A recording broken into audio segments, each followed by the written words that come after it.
Hello, world. So, today I have been tasked with discussing a topic near and dear to my heart, and that is veterans' issues. And there's a lot of them. And I've broken them down into male category, female category, specific issues, um, and then general issues. And we'll just go through them one by one, and I'll just sit there and discuss them, um, strategies on how we can better do things or fix things or whatever the case may be. Anyway, so let's go ahead and get into it. So, starting with men, not for any particular reason, just first one that came to my mind, homelessness. So, there are a lot of homeless veterans out there for various reasons. Um, some of them may have issues in regards to the um, things they experienced overseas in combat. Some of them have chosen to deal with their problems via alcoholism or drug addiction. Some of them have just honestly hit rock bottom and are being, crippled by family court to the point where they have no choice but to live on the streets. So, needless to say, that presents a whole another issue within itself, which we'll talk about later. But suffice it to say that there are a lot of homeless veterans that are on the streets for fill in the blank reason, and unfortunately, it's getting worse and worse, especially with the economy and downswing. Jobs being hard to get, and stuff of that nature. So, what can be done? Well, there's not a lot of men's shelters out there. There's only three in the entire continental U.S. that are specifically meant for men, and that's it. The rest of the shelters, they cater primarily to females and their children. So, needless to say, something's got to change in that regard. What? That's up to the individual communities. A lot of times, homeless people, get treated really badly, and they're basically given bus tickets to basically relocate from one city to another. But something's got to be done. And exactly what, I don't think there is a clear answer. I think that one thing that should be done is a organization that combines private and government entities, whether it's federal, state, county, city, whatever, work together to establish, I don't know, a homeless shelter, in a central location, say within a county, and or even a group of counties in a particular state, and to start, helping veterans one by one. Get them some fresh clothes, a shower, give them, some, fresh clothes, figure out who they are, what they need. Do they need medical help? If so, what medical help do they need? Do they need education? Do they need rehabilitation? Do they need, just figure it out. And then at the same time, while you're doing all that, give them something to do. Make them feel useful. Veterans, whether male, female, it doesn't matter. We are a hard-headed lot, and we don't want to be a charity case. We want to earn whatever it is that we're giving, and one of the easiest ways that we can that can be done during this time frame is to give us a job, whether that's sweeping the halls, mopping the floors, emptying the trash, whatever. But you get my point. I think if we did something like that, that would ensure that we get veterans off the street, we help them get them back, into life and into the workforce, and get them self-sufficient, so that way they no longer have to live on the streets. Now, obviously, there are going to be some veterans that are just really, really messed up, whether physically or, the passage of time is just taking its toll on them, and they can't, contribute like they used to. In that case, those would have to be on a case-by-case basis, obviously, but it would behoove, I think it would help the veteran out a lot to be placed in a environment whereby, he can be safe, be healthy, and live out the rest of his days in peace and as much comfort as humanly possible. Again, though, this is something that has to be done on a multi-tier level of cooperation, which unfortunately, is not exactly going to be easy. But could it be done? I think it could, but are people going to? Well, I think you can pretty much see the current state of affairs as your answer. PTSD. A lot of males have a lot of PTSD in regards to the combat that they saw or any traumatic event. And we especially, as males, are taught basically suck it up, buttercup, move on, drive on, to handle your shit kind of situation. So it puts us in a position whereby we don't talk about it. We just rather just drive on and press forward. And as a result of not discussing the issues or dealing with the issues, we have a tendency to numb the pain or whatever it is we're dealing with drugs and alcohol, which is its own separate issues. And yes, there are programs that will help you with that. But the problem is that when the drugs and the alcohol are the things that are helping you deal with pain, whether it's mentally focused like nightmares, or whether it's physical pain, dealing with joints or whatever the case may be, and there's no substitute for that, you're going to stick with what you know until you finally get help with the other thing. But again, it is what it is. Survivor's guilt is a huge thing. A lot of males I've met, including myself, I've asked, God, why did I survive and this person die? How do you deal with it? Unfortunately, everybody has their own way of dealing with it, and that's something that is not easily done. But it is a huge issue that everybody deals with just simply because, you ask yourself, why did I live and that person die? Hyper awareness, especially if you were a male in a combat unit and you saw action overseas, you're going to be hyper aware all the time. Now, some people like to misconstrue this for paranoia. Paranoia is the irrational fear of somebody out to get you. Hyper awareness is the thought process of people are trying to get you based on prior experience.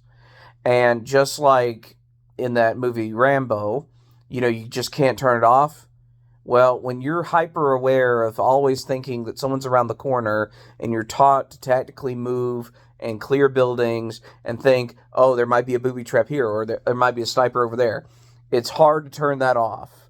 Very few people have been able to, and most people can't. Because again, once that switch is flipped, you're never the same. You just aren't. And unfortunately, that, often leads to a distrust of everybody, even your fellow veterans. And that's part and partial because when we're in uniform in the military, we're all wearing the same clothing, we all have the same mission, and we're all striving together to accomplish that mission, whatever it may be. But the second that you take those individuals out of that environment and you put them in the real world, and there's no real unifying thing there except maybe that individual veteran's family, what are they going to do? They're going to focus on their individual family. And I cannot count the number of times I've seen dick measuring contests occur between veterans of different groups and of different organizations, all because they disagree with another veteran of a different group in regards to politics or business practices or whatever the case may be. And it gets into a huge, kerfluffle to the point where you would see veterans who, a couple of months ago, they probably were fighting side by side, willing to give their lives for each other. Now they're in a position whereby the very fact that this guy is talking smack about this other guy, well, now this guy becomes persona non grata, threatening the livelihood for the other guy to provide for his family. That's a problem. And that would make that other person the enemy. Sad to say, but it's true. And we're not even going to talk about a sense of lack of community. There used to be a time when, veterans, especially from like World War II, Korea, and Vietnam would come back, and for the longest time, especially in Vietnam, was the last group of veterans to experience this, is that you would have these veteran organizations that the whole purpose was basically to, bring the veteran back home from war, help them get reacclimated, help them, get a job, have a sense of community. Maybe later on they would join the organization as a member, and life would go on from there. Well, things have changed since then. For a while, the Vietnam era veterans weren't acknowledged by the VFW or the American Legion until the early 90s. For fill-in-the-blank reason. Ask the organization, don't ask me. And the same thing happened in regards to Iraq and Afghanistan. In the, I think it was 2015 when I looked this up, the American Legion still had not acknowledged Iraq and Afghanistan as wars. The VFW had, but not the American Legion. And then the other thing is that these organizations expect you as an individual veteran to pay membership dues before you can even talk to them, use their services, or anything like that. It's just like, that's not going to really help somebody who's struggling day by day just to make sure that food's placed on the table, much less anything else. And like most of America, a lot of veterans are, one major car breakage of some sort from losing, a paycheck or, not being able to provide. So the thought of having to, start paying money to an organization that you're not even sure you really want to join just to get some help on fill in the blank thing, doesn't exactly sound all that appealing. Now, is that the way it is with every single posting or every single branch of those organizations? Certainly not. Unfortunately, though, once you have that one bad experience with one post or one branch of that organization, the entire organization unfortunately gets plastered with it, and those stories seep out, and it's not good. And a lot of veterans, once they get that first, first fuck you, they're just like, you know what? I'm good. Thanks. And then, the other thing you have to contend with is the fact that there are a lot of older veterans who are not geared towards, the younger veterans. Like, most of the time you go into most VFW posts or American Legion posts, there's a bar, there's a place to hang out and eat a burger or something like that, play bingo, which I'm got nothing against bingo now. But again, most young veterans, what are they wanting to do? They want to sit there and, chill and watch TV, maybe play pool, air hockey, Call of Duty, whatever. But are these individual posts accommodating that? No. Why? Different strokes for different folks. And, as if that isn't enough, there always is the proverbial dick measuring contest that goes on in regards to leadership roles. In other words, let's say you have a veteran who joins a certain post, and he was a lieutenant colonel in the Army. Now, most people will think, well, surely he should be good at leadership position. But if this individual was a lieutenant colonel who spent most of his time at the Pentagon and didn't exactly spend a lot of time in, forward combat with a forward unit, that's not going to work. If anything, that's going to put people on edge. There was a recent incident out in California where a guy literally called out the leadership of a particular post, and the post commander decided to call the police on this veteran, claiming that, he was suicidal or some crap like that, when he wasn't. It was just his wife emailing the commander saying, hey, thanks a lot for making my husband feel unwelcome at your post. And you see, that's the kind of shit that, spins out of control, and it gets more and more veterans to, to basically isolate themselves because they don't feel like, being a part of the community is worth their time, money, and effort. They'd much rather just do their own thing and say, all right, well, screw you guys, I'm going home. And it's sad to say, but it is the truth. Another big thing is lack of communication with their former service members, their former brothers and sisters that they had in their unit. Now, in active duty, this is an even bigger problem than the reserves, the National Guard. But, the concept that you can bring a lot of people, from all over the country and the territories and whatnot is great. But the downside is that unless you have good communication and a good line of contact with your brothers in arms and sisters in arms, you can find out literally 2+ years later after they die that they did in fact die, and you weren't aware of it.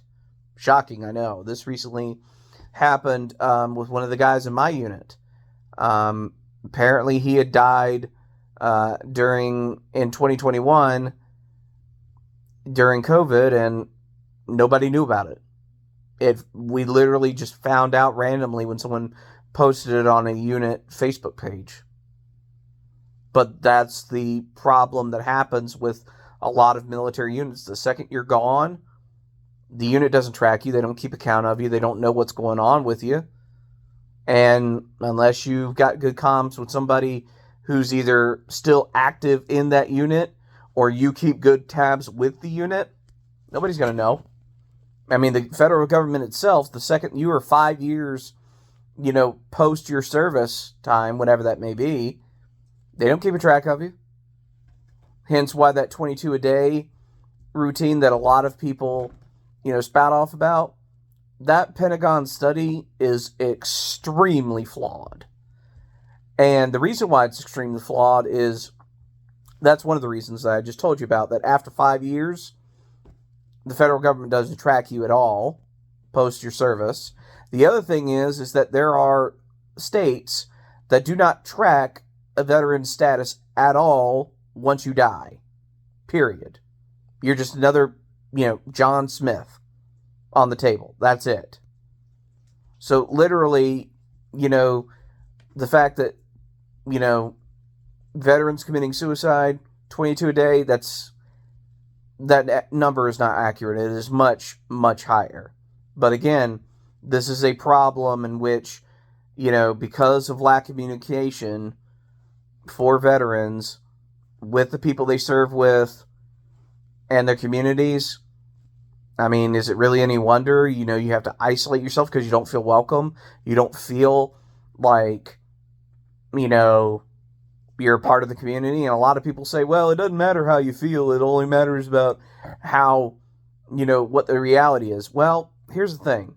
Like with the example I just gave you, if you go to try and join an organization and you get the impression based on talking and interacting with somebody that you're going to have a constant dick measuring contest with somebody over this, that, and the other thing, to the point where you don't feel welcome in that place, that you think it would be more of a hassle than a help for you,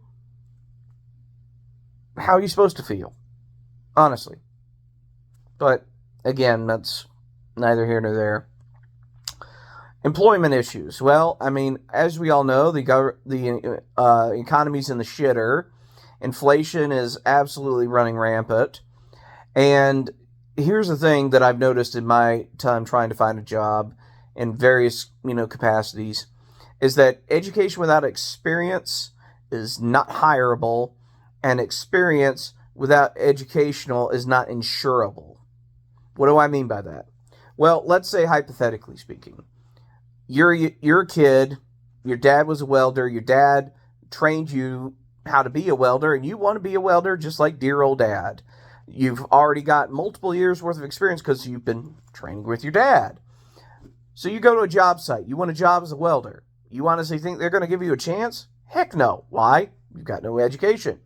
Yeah, you can claim that you have experience, but because you don't have that piece of paper saying that you can do it, doesn't matter.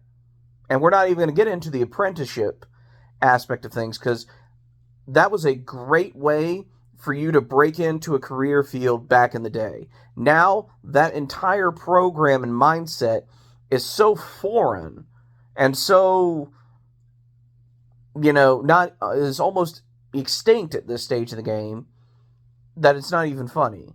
You almost literally have to have a certification of some sort from some institution in order to prove that you're qualified to do what you're ever going to do. And here's the downside to that, though. You can get an education, but just because you have an education and you have no experience to back up that education doesn't mean you're going to get hired either. Because let's say if you claim that you're a gunsmith and you have the certification to do that, but you have no experience being a gunsmith, you think people are going to give you a chance? Heck no. Why? Because it's a huge liability for them to hire you and you screw up a customer's gun. But again, it's where that thing goes. Experience without education is not hireable. Education without experience is not insurable. So that's a huge problem. Now you may say, well, we got the GI Bill, we got the post 9/11 thing, blah, blah, blah. And that's great. That is absolutely great. But again, unless jobs are waiting for those particular skills, you're putting the veteran in a bind. And just because you are a veteran doesn't mean you got a guarantee for a job. Yes, veterans have a concept of working hard. Yes, a lot of veterans have a concept of being to work on time, if not early. Yes, you have a very strong likelihood that if you hire a veteran, you're going to get a, highly decent to great employee. Now, is it a guarantee? No, absolutely not. Because veterans are people, they just have a different experience than a lot of people. But at the same time, it is a constant struggle to try and find a job because, especially if you are a veteran that requires a lot of appointments with the VA, eventually your employer is going to get fed up with all your VA appointments because you're spending, at least in their eyes, more time going to appointments than you are actually physically being there working. And yes, businesses have to make money, but at the same time, it's not like you're purposely trying to miss work. All you want is to do your appointments. And depending on what job you have, you may not have the luxury of taking sick time. If you're a contractor, like myself, I do contract work, sick days just aren't a thing. You get 2 weeks vacation time and that's it. And you either use your vacation days in order to go to the doctor or go to your appointment with the VA, or you miss time and you don't get paid for your missed time. It sucks, but that's the nature of the beast. Education issues. Again, if you do not have a means to utilize your VA benefits, or let's say you do use your VA benefits, you can sometimes run into an issue whereby you don't get the job that you want. Let me give an example. There was a guy I knew. He was a military policeman while in the service. Now, that's great and all, but he was told that he had to attend the state police academy in order to join the force at his local city where he grew up in. Okay, no problem. He used the GI Bill. He went through the police academy. He graduated, with high marks, returned back to his city, and then he was told, oh, well, we're not going to hire you now because you're a veteran and you might have PTSD. So that guy literally wasted all his time and effort trying to join the police force to be a part of his community. And then once he graduates, you're going to sit there and tell him that you can't hire him because you're worried that he might flip out and, do something bad. Again, it's a sucky situation, but that's only just the tip of the iceberg when it comes to education issues and employment issues when you're talking about veterans, especially from a male perspective. And finally, last topic that's specifically for males is military sexual trauma. Now, that could be harassment, that could be rape, it could be whatever. But the simple fact of the matter is that while this does not happen to males as much as it does females, it does happen. And a lot of guys will suppress this Whether, the perpetrator is a male or a female, it doesn't matter. A lot of guys will never ever talk about this. They will lock it down in the dark recesses of their memory and do their best never ever to mention it or talk about it. Because as a guy, if you get raped, whether it's male or female, doesn't matter, you are looked at as weak. You are looked at as less than a human being. And of course, you yourself, look at yourself in that matter too. So it's a huge, huge issue for guys, and it's one that rarely, if ever, gets resolved. And at the same time, who are you going to talk to about it? So, all right, now moving on to the issues that women face as far as being a female veteran. Obviously, I'm not a female, don't claim to be, and I may be presumptuous in some of the things I'm going to say, but understand that I'm not trying to, talk out of my ass.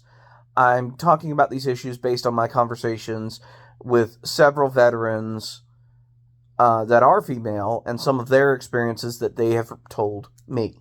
Okay? So, take it for what it is, secondhand, whatever, I don't care. I'm just telling you based on what I've seen, based on what I've been told, and based on what I heard. Okay? So, there we go. All right. Homelessness.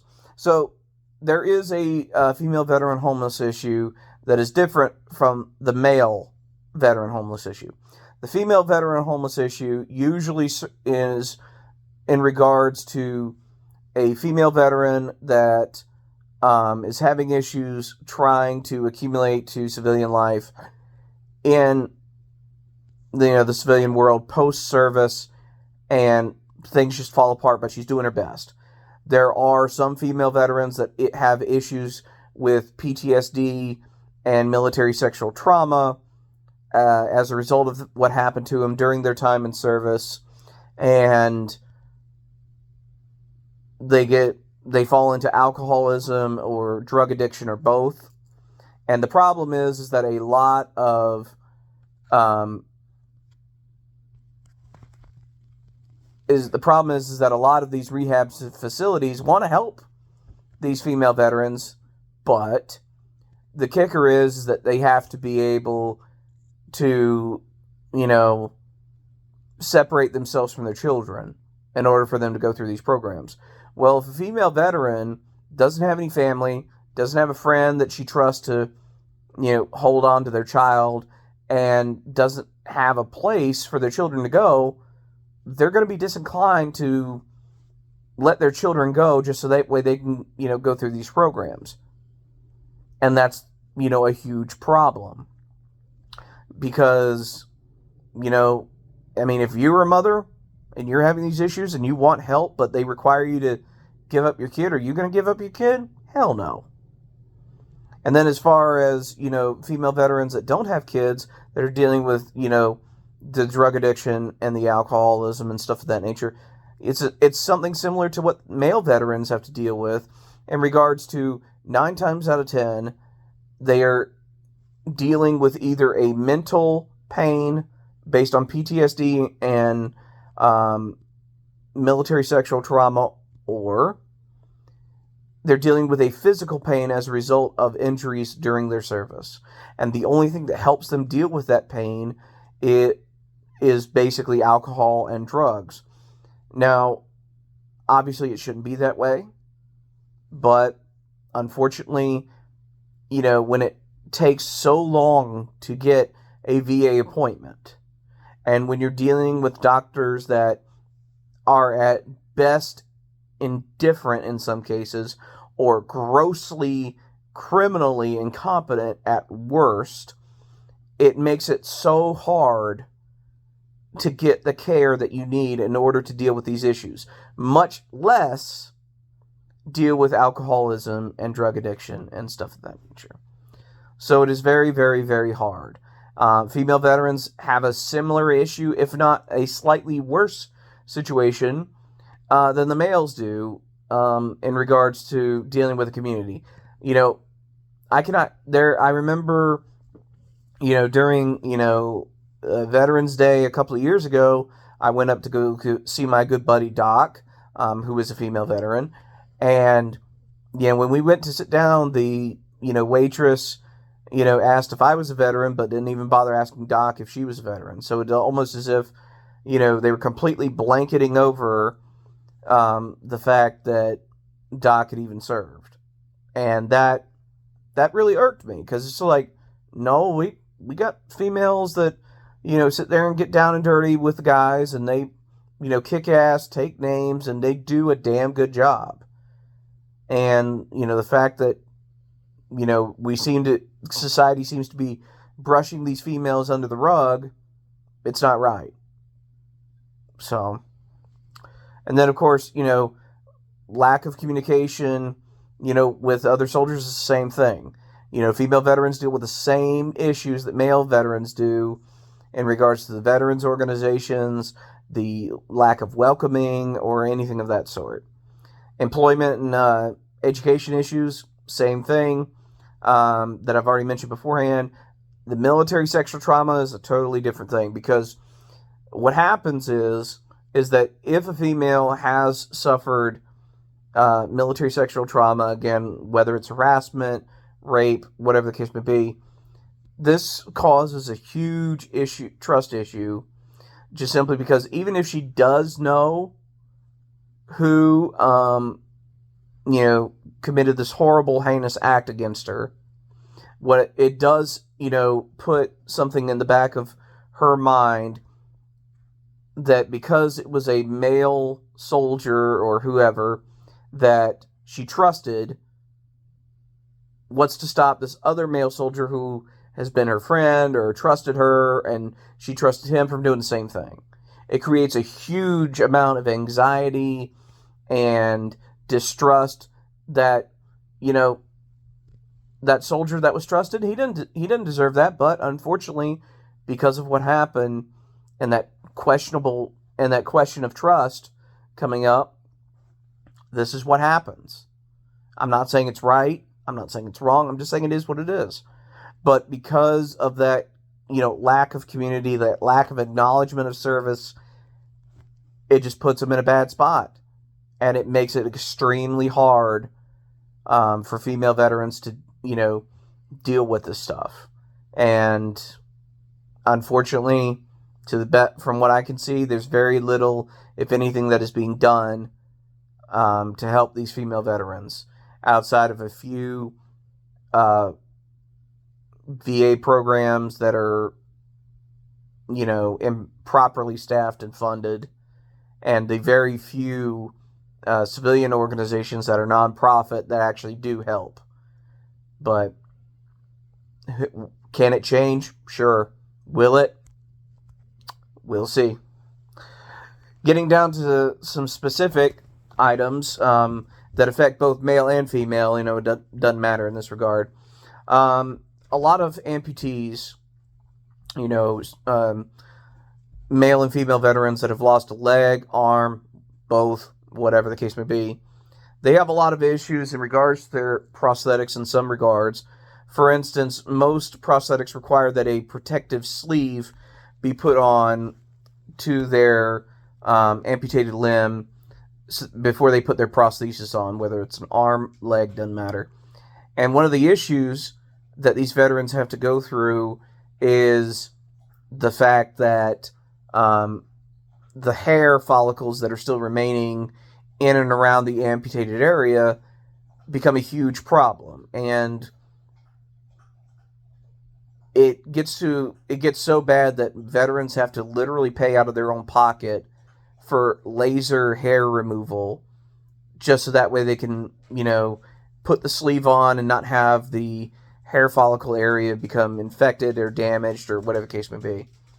And the reason why is because, according to the VA, hair removal laser surgery is considered a quote-unquote cosmetic surgery, when in reality it's actually a necessary medical procedure to ensure the comfort and well-being of veterans, that have amputated limbs. I know that the Gary Sinise Foundation is a great organization that builds custom, purpose-built homes to help out wounded and amputee soldiers across the country, but that's just one organization.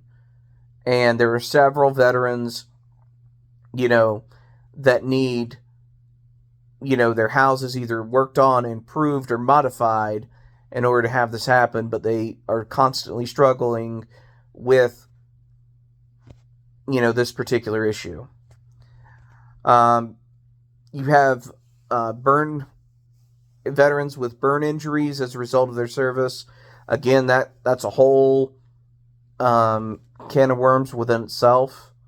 But again, one of the big things in that regard is just the amount of surgeries that have to be done just to, repair the damaged skin and flesh. It's just, that is just one of the hardest things for them to deal with. And for each veteran, it's a different process.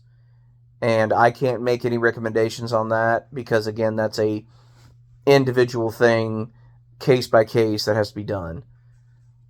And as far as, I think it would be better as a community to figure out what is the best thing to help those veterans in that particular case. And then, of course, you have blind veterans that are blind and deaf. Again, I couldn't imagine a worse kind of hell. The frustration of not being able to see or hear or both. That's just heartbreaking for me. I know that blind seeing dogs are, a great thing. Not all VA centers will pay for the dogs. Some will, some won't, and that's a issue I'll talk about later, is the inconsistency with VA facilities. But again, that's another one of those individual issues that needs to be done on a veteran case-by-case basis. Again, the communities are going to be the best point man and action teams on getting stuff done to help those veterans, just because getting them the help they need is such a niche part of the medical field that I don't have the proper words or recommendations in order to explain that. That's something that, would be better off talking to those veterans individually and finding out specifically what they need. Same thing goes for the female veterans. What the stuff I spoke about earlier, that's only a microcosm compared to the overall picture. But I'm telling you what I do know and what I've seen. So take it for what it is. All right, so we're going to get into some general issues that all veterans, regardless of whether you're talking about male, female, whether you're talking about specific issues like blindness, deafness, burn injuries, amputees, whatever, it doesn't matter. So these are some of the things that veterans in general have to deal with in some form or fashion or another. Number one, the military, the second that you are done with your service, the military in essence puts a red line through your name, with a very few exceptions. If you retired from the military, whether you did the traditional 20 years and moved on, great. If you got a medical retirement because of you suffered significant enough issues that the military could not continue to keep you in, then that's another way of doing things. Or you get a medical discharge, or you just do your time, you get out, and life moves on from there. Regardless of what your individual situation is, the way the military will treat its veterans once they're out completely, is one of those things that outside of certain ceremonies, outside of maybe a unit get together or some sort of that nature, they look at you like you are less than them, and they treat you as less than them because you're not in the military anymore. We don't have to care about you. We don't have to talk to you. We ain't got to help you. You're no longer in. Good luck. So that's really disheartening, is that the home, the place that you gave your blood, sweat, and tears to, the organization that you gave your youth for, your health, your well-being, that you were willing to give your life for, they pretty much just toss you aside and pretend like however long you served meant absolutely nothing. That is grossly disheartening. And it needs to change. But then again, at the end of the day, what is the military's purpose, regardless of the service branch? It's to break shit and kill people. And anything other than that, they can see considered to be a, waste of time or extra that, frankly, they would rather spend the money and the time and to come up with the next whiz-bang tactic that's going to save people's lives, or the next piece of equipment that's going to give them an edge on the battlefield, or whatever the case may be. And don't get me wrong, there's a time and place for that. But at the same time, you should not be treating veterans in a manner in which pretty much you're looked at as an other, even though they were a part of the Brotherhood at some point. But again, will it change? Probably not. But it is something that I've noticed since my time getting out in 2013. There are significant issues with VA disability. And there are too many to list in this video, and I'm going on almost 45 minutes now. So I'll just give you some of the issues in regards to VA disability. Number one, prior to 2010, most veterans had to individually go to the VA and file for their VA disability. There was no help whatsoever from the military in regards to supplying a copy of their medical records or their 201 file, or whatever the case may be. And if you didn't do it on your own accord, it didn't get done. Now, post 2010, the military makes it a point to collaborate with the VA in order for the VA to get your military medical records, to start you on the process of processing with the VA, so that way once you're out, you can start the VA disability process and you can start getting, the benefits that you as a veteran have rightfully earned, not deserve, earned, and be able to start getting, that compensation that you're rightfully owed. But prior to 2010, there was no mandatory thing. Using Doc, my friend, as an example, she was one of those that got out in 2012. And she didn't get her VA disability. And she's been going without for years now. And she's been out for a while.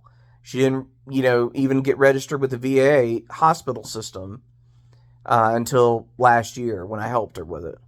So, and that's another thing, is that getting involved with the VA hospital system is its own can of worms within itself that needs to be, taken care of. Now, obviously, there's some,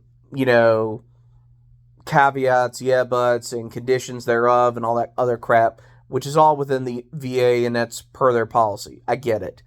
But no veteran should come out of the service not having their disability squared away, not being registered with the medical system, so that way they can start getting themselves processed and start getting the treatment and the care that they need for the issues and the injuries that they suffer for, during their time in military service. Unfortunately, it happens, and it's still happening. One of the major issues that veterans are dealing with right now is scheduling issues. Veterans will get an appointment for whatever, and then they'll go to that appointment only to realize, almost 25 minutes before their appointment is supposed to begin, that it's been canceled. And that veteran may or may not have taken the day off work, or may or may not have, basically left the job only to lose, 2-3 hours worth of pay, and now he's got to reschedule. I mean, how many times do you think the job is going to tolerate that? Saying, hey, I got a VA appointment, then all of a sudden it gets canceled. You come back, you try and figure out, work the rest of your shift, and then you have to later on get another appointment. That's extremely annoying. And yes, everybody knows that things happen, blah, blah, blah. And it's one thing if it happens one time, but when it happens multiple times, that's a totally different situation. Same thing goes for just regular care. I personally have gone through, I'm going to be going on 3 doctors in 3 years just as a primary care physician. Not specially, just a primary care physician. I'm going on my 3rd one in 3 years. I mean, that to me is absolutely insane. But, again, that's neither here nor there. The other thing that a lot of veterans have an issue with, and people talk about reforming the VA, blah, blah, blah. Well, here's the problem. You could talk about reforming the VA, but it's not a guarantee that that's going to happen. And why? Because the quality of care is so inconsistent across the country that trying to say that you're going to reform it is laughable at best. Let me give you an example as to why. I have a veteran buddy of mine.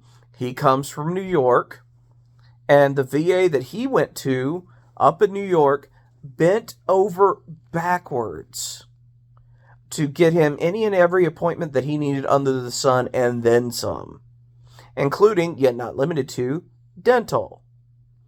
He transfers down here to the VA in Fayetteville, North Carolina, and this person randomly just decides that he doesn't qualify for dental, even though he qualified for dental up in New York. What? That's insane. And he won't and the individual down here in North Carolina, he won't reconsider, he won't re-adjudicate, they just say, nope, we decided, you're not getting it. You could have a VA across the country that gives the best service in the world, and it would be a shining example for the rest of them. But you come to a VA hospital in a different state, and the thing is basically, one step above a third world country's hospital, with roaches and ants crawling over veterans while lying in hospital beds. But because VA medical facilities are considered federal property, the individual state health institutions, like for instance, here in South Carolina, DHEC, the Department of Health, Ecology and Care, I think, or something like that. Anyways, the state health department, right? All right, South Carolina has the state health department. That state health department can't go and investigate a VA hospital. Why? Because VA falls under federal jurisdiction. Therefore, the state has no say whatsoever on federal property. They can't investigate it. They can't slap them with fines or for failure to do stuff. Okay? So it's a huge issue. But again, because of the inconsistency, nobody knows what to expect. They're expecting basically the worst. Hence why there's a t-shirt out there that talks about how the VA has been giving veterans the opportunity to die for their country a second time since 1932. Yeah. And basically there was a study that came out a couple of years ago that from the start of the War on Terror in 2001 to 2008, we had lost more veterans to VA mismanagement, miscare, misdiagnosis, or just outright incompetence and, medical, mismanagement than we did in World War II. That's a significant amount of veterans. And that's not including the veterans that have, committed suicide, in their cars in the parking lots because they didn't get the help they needed, or that one veteran who decided he was going to set himself on fire in the parking lot of a VA medical center because he wasn't getting the help he needed. It is extremely sad that this is the state of affairs that we're dealing with here. Or, how you had another veteran who went to a VA medical facility in Arizona who almost for half a year went without the necessary surgery because of a hernia.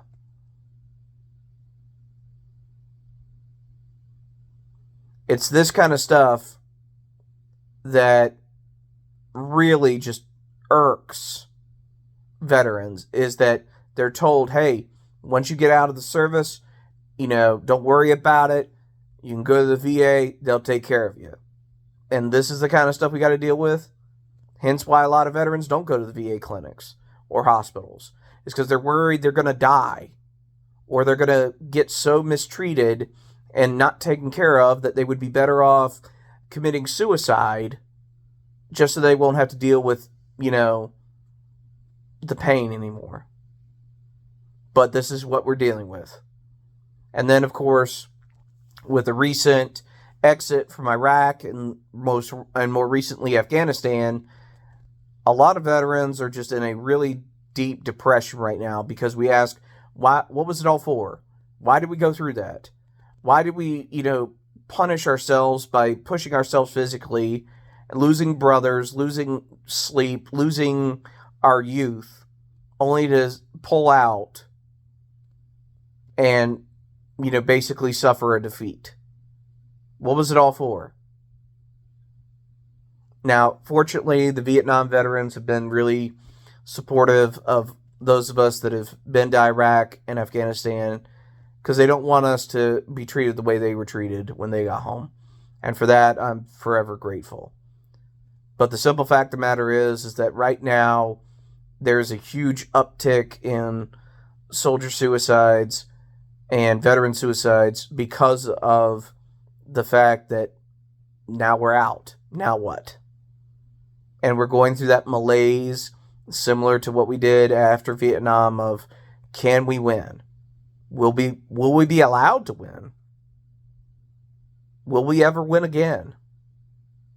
And that's just put a really rotten taste in everybody's mouth. As far as the politicians and stuff is concerned, there are very few veterans that are in political office right now.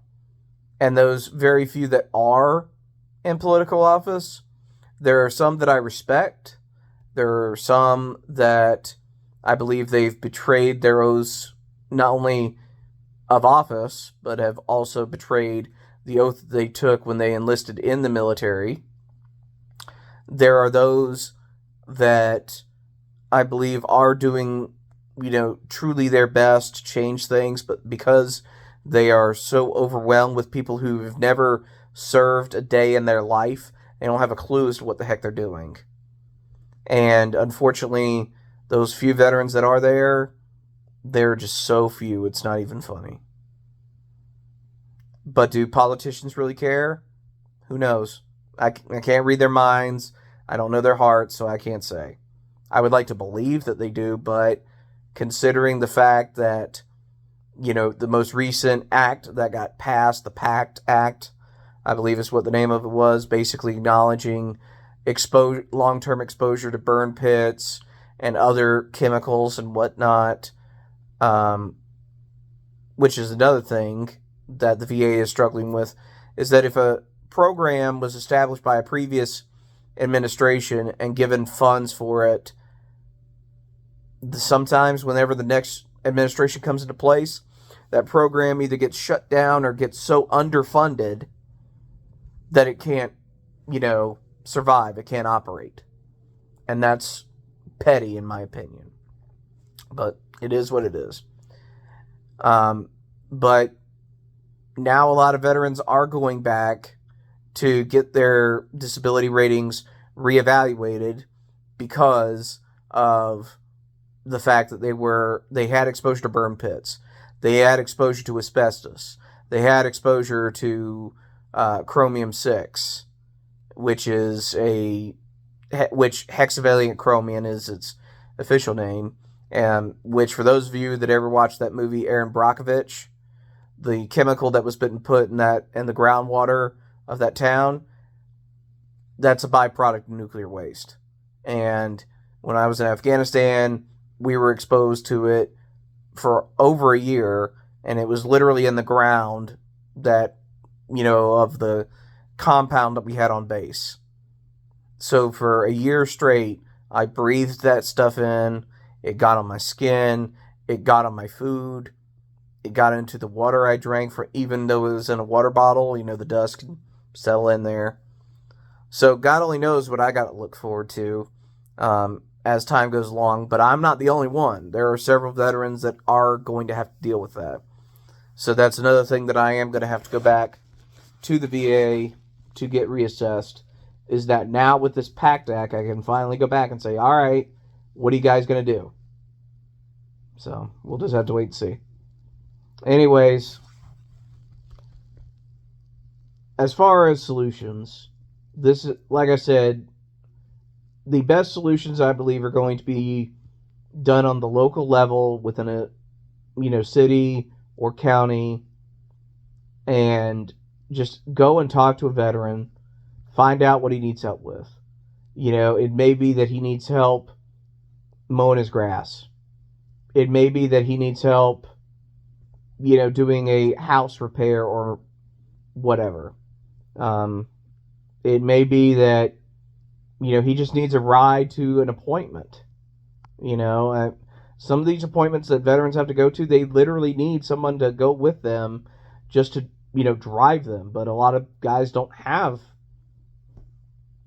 somebody that can drive them. And I'm saying guys is a general term, not, differentiating between male and female. This is when I say guys, I'm using it as a generic, all-encompassing term. So yeah. And unfortunately, organizations like the DAV, at least from my experience and from Doc's experience, have been absolutely useless, because when we call them, we get a voicemail and we don't hear anything back from them after 2 weeks. And we call again. Another 2 weeks goes by, nothing happens. No return call. Do it a third time, and then after that, most people are like, you know what? This organization is useless. And it's a sad fact, but it happens. Now, is that to say that all DAV branches are this way? No. But it causes you to lose confidence in the organization when you just have that one bad experience 3 times in a row. And it's just the truth. But again, like I said, I think the best way to go about this is to do things on a local basis, talk to veterans, figure out how you can help them, find out what, if any, state programs can be done in order to help them, offer to do some volunteer work yourself, and then, just talk to him. Maybe it's something simple. Maybe he needs to borrow some tools to fix his truck. Maybe, he could need some help in regards to fixing his house. Maybe he just needs someone to talk to, or, just needs a friend. I'm not saying I have the solutions. I have ideas, but that's all they are at best. And I'm not saying that, things can't change, because sure they can. But do I think it'll happen in my lifetime? Probably not. But who knows? I've been wrong before. Anyways, I hope that this helps bring some awareness to things, and hope this helps explain what, at least gives you a small little window as to what veterans have to deal with. And who knows, maybe this will help spark some change. And if so, great. And if not, then, well, then I won't be disappointed, because I'm not expecting this to do anything anyways. It was just something that I thought needed to be said. But it is what it is. Anyways, y'all have a good day.